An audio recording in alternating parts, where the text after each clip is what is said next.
आखिरी बात देखें, मैंने जितनी भी मैं कोशिश कर सकता था मैंने अपनी पूरी कोशिश की।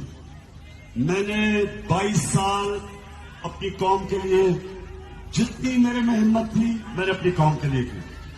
सुन ले।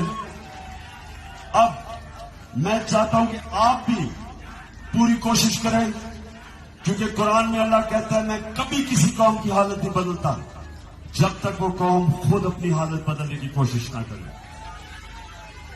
हम सारे कल तक अपनी पूरी कोशिश करेंगे, जल्दी सोना सारे कल रात को, क्योंकि आपने फजर को उठना है और जो भी पोलिंग एजेंट्स हैं आपने पोलिंग स्टेशन में तब तक बैठना है जब तक आप रिजल्ट ना पकड़ लें, और इंशाल्लाह हम नया पाकिस्तान ना बना दें। पाकिस्तान